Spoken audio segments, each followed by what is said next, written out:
എൻ്റെ വ്യക്തിപരമായ ജീവിതാനുഭവങ്ങളിൽ ഒരു പ്രത്യേക അനുഭവം എൻ്റെ സ്മരണയിൽ ഓടിയെത്തുന്നുണ്ട്.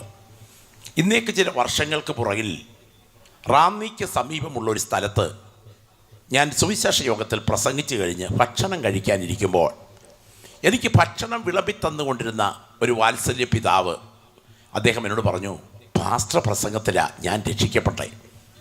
ഞാൻ ചോദിച്ച അനുഭവം ഒന്ന് പറയാമോ?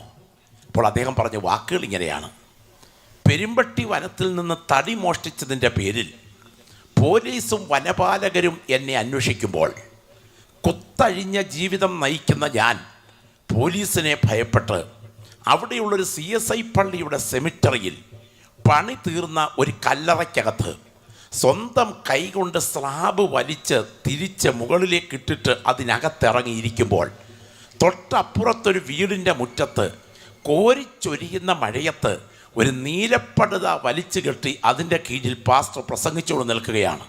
അന്ന് രാത്രിയിൽ ആ കുഴിക്കകത്ത് മുട്ടുമടക്കി ഞാൻ യേശുവിനെ ജീവിതത്തിൻ്റെ കർത്താവായി ഏറ്റുവാങ്ങി. അധികം താമസിക്കാതെ എൻ്റെ നിയമത്തിൻ്റെ കുരുക്കുകളുടെ മേൽ ദൈവം ഇടപെട്ടു. സ്വർഗം ഞങ്ങളുടെ കുടുംബത്തെ സ്വതന്ത്രമാക്കി. ഇന്ന് ഈ സ്ഥലം സഭയിൽ വർഷങ്ങളായി ഞാൻ ദൈവത്തെ ആത്മാവിൽ ആരാധിക്കുന്നു.